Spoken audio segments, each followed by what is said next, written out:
بعد ان تصور. محترم علماء کرام، پیارے بچوں، پرانے بچے کتنے ہیں جن لوگوں نے ہم کو دیکھا ہے؟ ہاتھ اٹھاؤ بیٹا. ماشاء اللہ. آپ لوگوں نے ہم کو دیکھا تھا پہلے؟ کب؟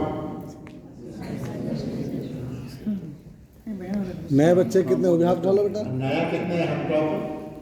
ماشاء اللہ. چلو ٹھیک ہے. پیارے بچوں، باتیں آپ لوگوں کے سامنے ہو گئی. حضرت مولانا ممتاز صاحب، ان کو ایک پروگرام میں بھی جانا ہے. عمل کرنے کے لیے تھوڑی سی بات بھی بہت ہے. اور آپ سب چھوٹے بچے ہیں، پڑھنے کے لیے آئے ہیں. ہم لوگوں کے لیے ہمارے پیارے نبی محمد رسول اللہ صلی اللہ علیہ وسلم سب کچھ سکھلا کر کے گئے ہیں. پہلے بھی میں نے شاید آپ لوگوں کو بتلایا تھا، پتہ نہیں یاد ہے یا نہیں. سب کچھ سکھلا کر کے گئے ہیں. اور اللہ کے نبی صلی اللہ علیہ وسلم کی استاد ہیں. مدینہ منورہ کی مسجد آپ کا مدرسہ تھا، اور اسی میں سائڈ میں ایک اصحاب صفہ کے لیے مدرسے کی جگہ بھی بنی تھی. تو اس کا یہ مطلب نہیں کہ صرف وہی اصحاب صفہ میں مدرسے پڑھتے تھے، بچے پڑھتے تھے، مسجد میں بھی رہتے تھے. اور جو جانے آنے والے تھے اپنے گھر سے، وہ تو اپنا مسجد میں پڑھا چلے گئے. اور جن کا کوئی گھر دوار نہیں تھا، بے سہارا تھا، تو ان لوگوں کے رہنے کے لیے وہ صفہ کی جگہ بنی ہوئی تھی. تو حضور پاک صلی اللہ علیہ وسلم کے صحابہ میں جیسے بوڑھے لوگ تھے، ویسے جوان بھی تھے، اور چھوٹے چھوٹے بچے بھی تھے. حضور کی زندگی کو قیامت تک کے لیے نمونہ بنانا تھا، اس لیے اللہ نے آپ کو صحابی ہر درجہ کا دیا. چھوٹے چھوٹے صحابہ دیے تاکہ چھوٹے بچوں کو پڑھانے میں ہمارے لیے گائیڈ، نمونہ، آئیڈیل اللہ کے نبی کے چھوٹے بچوں کو پڑھانے کی زندگی ہو. وہ ہمارے لیے نمونہ ہے. میں اکثر سنایا کرتا ہوں کہ چھوٹے بچوں میں مشہور چند لوگ، انس ابن مالک رضی اللہ عنہ چھوٹے بچے، عبداللہ ابن عمر رضی اللہ عنہ، عبداللہ ابن عمرو ابن عاص رضی اللہ عنہ، حضرت عبداللہ ابن عباس رضی اللہ عنہ، عبداللہ ابن زبیر رضی اللہ تعالیٰ، جابر ابن عبداللہ رضی اللہ عنہ. یہ سارے صحابہ ایسے تھے جو آپ جیسے چھوٹے چھوٹے بچے تھے. اللہ کے نبی صلی اللہ علیہ وسلم نے ان کو کیسے تربیت دیا، کیسے پڑھایا اور کس طرح سے سکھایا. جب آپ پڑھیں گے، استاد لوگ تھوڑا اوپر پڑھیے گا تو آپ کو بتلائیں گے. وہ تو استادوں کو بتلانے کی بات ہے کہ استاد کو ان چھوٹے بچوں کو کیسے پڑھانا چاہیے، وہ آپ کی نہیں. مجھے آپ لوگوں کی بات بتلانی ہے کہ چھوٹے بچوں نے پڑھا کیسے، کس طرح سے پڑھتے تھے. یہ چھوٹے بچے اللہ کے نبی صلی اللہ علیہ وسلم کے آگے پیچھے ہر دم رہتے تھے. اب بڑے پیار سے، محبت سے نبی صلی اللہ علیہ وسلم ان لوگوں کو بلاتے تھے. اور یہ چھوٹے بچے محنت بھی کرتے تھے، نبی صلی اللہ علیہ وسلم کے بتلائے ہوئے طریقہ پر محنت بھی کرتے اور اللہ کی عبادت بھی کرتے تھے. تو میں یہ بتلا رہا ہوں کہ آپ چھوٹے بچے جتنے ہو، مدرسے میں آئے ہیں تو آپ کو بھی اللہ نے چن کر کے بھیجا. آپ ایسے ہی نہیں آ گئے، من میں آیا اور چلے آئے نہیں. وہ من میں بھی ڈالنے والے اللہ کا ہے. آپ کے ماں باپ کے دل میں ڈالا، اللہ نے آپ کو بھیجا. من یرد اللہ بہ خیرا یفقہہ فی الدین. جس کے ساتھ اللہ تعالیٰ بھلائی کا ارادہ کرتا ہے اس کو عالم بناتا ہے. اللہ نے آپ کو حافظ عالم بننے کے لیے بھیجا، اس کا مطلب کہ اللہ نے آپ کے ساتھ بھلائی کا ارادہ کیا. خیرا اس کو عام رکھا ہے. یہ نہیں کہا کہ خیر الدنیا یا خیر الآخرہ. دنیا کے اندر بھی آپ کے ساتھ بھلائی کا ارادہ کیا اور آخرت میں بھی آپ کے ساتھ بھلائی کا ارادہ. تو اللہ نے آپ کو بھیجا. اچھا، بہت سی مرتبہ ایسا ہوتا ہے کہ اللہ کا ارادہ تو ہے کہ اس بچہ کو حافظ عالم بنا،